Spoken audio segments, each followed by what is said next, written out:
And welcome to Rears Study. आज का जो हमारा टॉपिक है ये है औसत। इससे पहले वाले वीडियो में आपने देखा था कि एवरेज पे आधारित जो हमने वीडियो बनाई थी उसमें हमने औसत पर आधारित जितने भी प्रश्न बन सकते थे उन सभी प्रश्नों को लेने का प्रयास किया।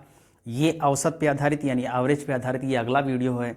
हमारा कोशिश है कि जितने भी औसत पे प्रश्न बन सकते हैं उनको सभी को बताने का प्रयास किया जाए। इससे पहले वाले वीडियो में आपने देखा था कि औसत से आधारित जो प्रश्न थे उन सभी को हमने आसानी से कि किस तरह, जैसे योग बराबर था कि योग बराबर अगर होता था तो संख्या गुणे औसत, ठीक उसी प्रकार उसी पे आधारित ये भी प्रश्न है। ये भी आसान है। जैसे ध्यान दिए, पहला प्रश्न है कि एक कक्षा में 80 बच्चों की औसत आयु 15 वर्ष है। ध्यान दें, औसत आयु 15 वर्ष है। इनमें 15 बच्चों को के एक समूह की औसत आयु 16 वर्ष है तथा एक कक्षा में दूसरे बच्चों की औसत आयु 14 वर्ष है। कक्षा के शेष बच्चों की औसत आयु ज्ञात करना है। ठीक है, तो ध्यान दें, जैसे हमने एक सूत्र पढ़ा था कि योग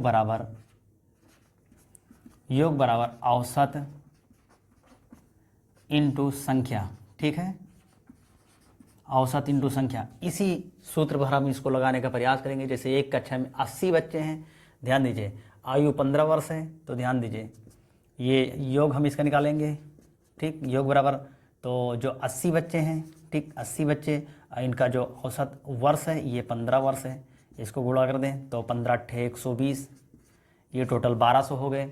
ठीक, ये 1200 हो गए। उसके बाद अगला, इनमें 15 बच्चे के एक समूह की औसत आयु 16 वर्ष है। अब इसी में 15 बच्चे हैं, ठीक, उनका जो औसत आयु है वो 16 वर्ष है।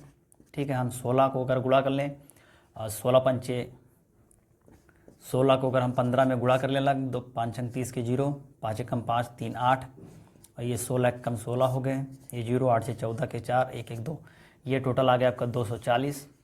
ठीक, ये 240 हो गया, यानी इसका लेकर 240 हो गया। फिर उसके बाद आता कक्षा में दूसरे 25 बच्चों की औसत आयु 14 वर्ष है। जो दूसरे 25 बच्चे हैं, ध्यान दें, जो दूसरे 25 बच्चे हैं उनकी औसत आयु कितना है, 14 वर्ष है।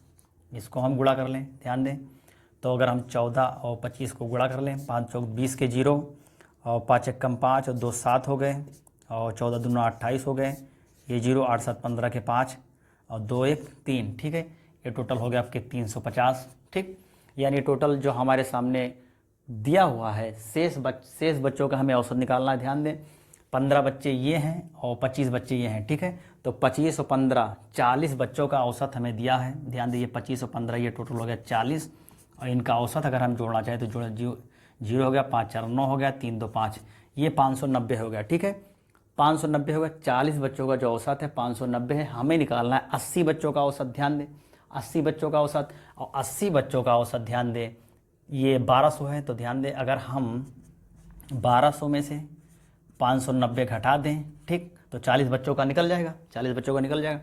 तो यहाँ हो गया 10, ये 0 आ गया, ये हो गया 10, 10 में से अगर 9 जाएंगे तो 1 बचेगा, यहाँ बचा 1, 11, और 11 में से 5 के 6, 610 हो गया। 610 के बाद ये जो कक्षा के जो शेष जो निकल कर आया हमारे सामने, यानी अगर हम 40 बच्चों का निकाल दें तो 40 बच्चों को बचा। अब 40 बच्चों का जो औसत होगा, ध्यान दें, 40 बच्चों का जो औसत होगा, 40 का यहाँ निकल आया था 590, और 40 बच्चों का औसत हमें 610 है। तो औसत बराबर होता है परिमाण का योग अपान परिमाण का संख्या। ठीक है, परिमाण का योग अपान परिमाण की संख्या। तो योग उन्होंने दे रखा है 610, ठीक है, संख्या दे रखा है 40, इसे कट जाएगा, और ये 4 एकम 4 और 4 पंचे 20, और ये आगे दशमलव में, आगे आप गुणा कर लेंगे, भाग दे देंगे, 4 से 6 में 61 में भाग दे देंगे, दशमलव में आएगा। ठीक, उसी प्रकार ये जो अगला प्रश्न है ये कह रहा है कि एक कक्षा में 45 विद्यार्थी हैं, जिनमें से 30 लड़के तथा शेष लड़कियां हैं। यदि लड़कियों की औसत भार 45 किलोग्राम तथा लड़कों का 52, तो संपूर्ण कक्षा का औसत भार हमें निकालना है। ध्यान दें, एक कक्षा में टोटल हमारे सामने 45 विद्यार्थी हैं, जिनमें से 30 लड़के तथा शेष लड़कियां हैं। ध्यान दें, 30 लड़के, लड़कियों का औसत भार 45 किलोग्राम, लड़कों का औसत भार 52 किलोग्राम। तो ध्यान दें, उसी प्रकार से हम लगाएंगे इसको भी। योग बराबर हो जाएगा औसत इंटू संख्या। ठीक है, संख्या हो गया, औसत इंटू संख्या हो गया औसत। अब ध्यान दीजिए, जो 30 लड़के हैं, संख्या जो 30 है, ये 30 लड़के हैं, इनका औसत है ये 52 किलोग्राम इंटू ये 52 हो गया, ठीक। और टोटल 45 विद्यार्थी हैं, यानी 30 विद्यार्थी ये हो गए।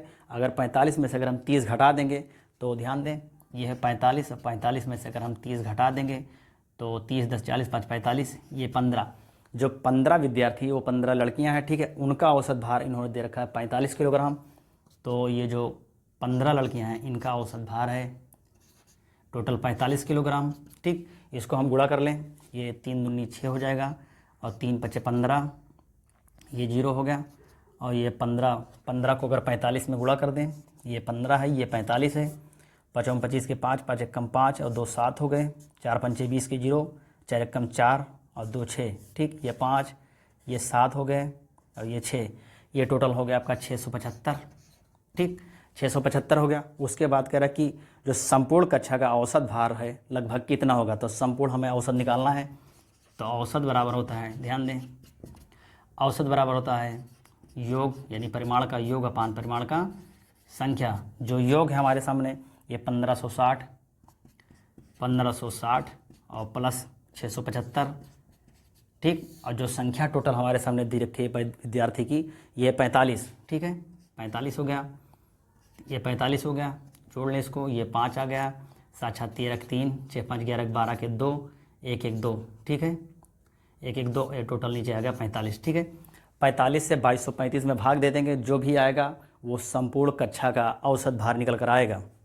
आप अलग इसको देख लें, इसमें जगह कम है। उसके बाद ये जो अगला प्रश्न है, ये कह रहा है कि एक क्रिकेट मैच में 10 ओवर में रन रेट केवल 3.2 थी, ठीक। और उसके बाद 282 रन के लक्ष्य को पूरा करने के लिए शेष 40 ओवर का इनका रन रेट क्या होना चाहिए, ध्यान दें। तो उसी प्रकार योग बराबर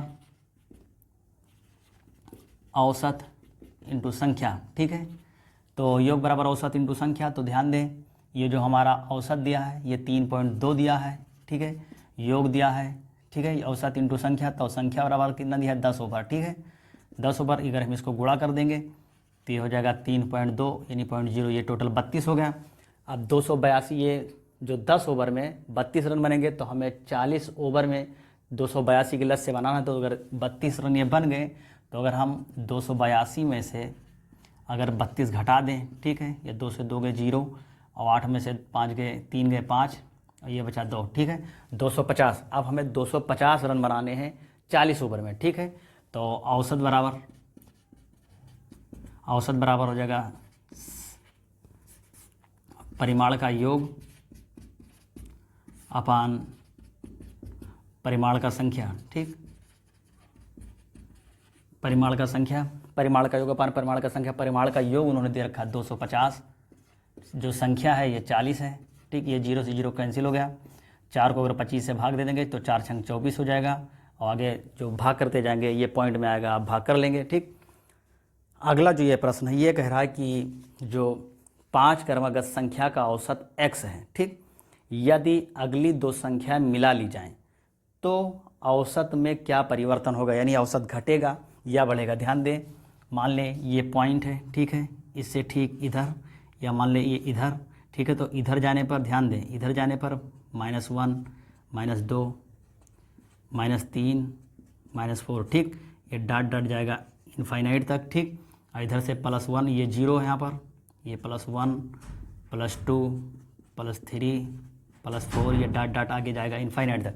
यानी जो 0 बिंदु है, मान लीजिए कोई x अक्ष है, और इसके दाहिने तरफ जाने पर ये +1 इनफाइनाइट तक जाएगा, और इससे बाएं साइड में आने पर ये माइनस में इनफाइनाइट की तरफ जाएगा, ठीक। हमें क्रमागत संख्या लेना है, ध्यान दें, परिवर्तन देखना है। तो परिवर्तन ध्यान दें, परिवर्तन घट भी सकता है, यानी इधर भी आ सकता है, परिवर्तन बढ़ भी सकता है, ठीक है। और 5 संख्या लेना है। तो मान लें जो औसत है ये x दिया है, और संख्याएं कौन कौन सी है, मान लें x -2 और x -1 और +x, ठीक है। ये हो गया 2 संख्या हमने यहाँ से ले लिया, ठीक है, x -2 x -1, और ये 0 से फिर शुरू हो गया x, फिर उसके बाद x +1 और x +2, ठीक है, ये होगा। फिर इसको अगर हम जोड़ लें, टोटल जो संख्याएं हैं, ये 1 2 3 4 5, ये टोटल 5 संख्याएं हैं। ठीक, 5 संख्या, उसके बाद अगर हम इसको जोड़ लें, ठीक है, ये टोटल हो गया आपका 5x। ठीक है, ये 2 से ध्यान दीजिए 2 कैंसिल हो जाएगा, ये 1 से ये 1 कैंसिल हो जाएगा। ठीक है, 5x अपान 5, ठीक है, 5x अपान 5, ठीक है, ये निकल कर है। उसके बाद कह रहा है कि अगली 2 संख्याएं मिला ली जाएँ तो औसत में क्या परिवर्तन होगा। ठीक है, तो अगली 2 संख्या अगर हम मिला लें, ठीक है, तो x प्लस 2 तक है, तो x प्लस अगर हम 3 ले लें और x प्लस हम 4 ले लें और ये प्लस 5x है और 2 संख्या ये बढ़ेगी, तो 5 पहले थी तो ये 2 7 हो जाएगा। ठीक, 7 हो जाएगा। अब औसत में क्या परिवर्तन होगा, तो जोड़ लें, 5 5 1 6 1 7, ये हो गया आपका 7x। ठीक, और ये हो गया आपका 4 और 3 7, ठीक है, ये प्लस 7 हो जाएगा और नीचे है 7। ठीक है, अगर हम ऊपर 7 को कॉमन कर लें तो ये हो जाएगा आपका x प्लस 1 और नीचे बचेगा 7, ये 7 से 7 कैंसिल हो जाएगा, यानी जो वृद्धि होगी ये 1 की, ठीक है, 1 की वृद्धि होगी। ठीक है, 1 की इंक्रीमेंट 1 का होगा, यानी इसमें हम कह सकते हैं जो परिवर्तन हमारे सामने आएगा, अगर इस सवाल को हम लगाएंगे तो उसमें 1 का परिवर्तन होगा, टोटल 1 की वृद्धि होगी, यानी x जो संख्या उसमें प्लस 1 बढ़ेगा। हम आशा करते हैं कि आपको ये पसंद आया होगा। पसंद आया तो लाइक शेयर सब्सक्राइब जरूर करें और अपने दोस्तों को भी शेयर करें ताकि इसका फ़ायदा सभी को मिल सके। वीडियो देखने के लिए थैंक यू।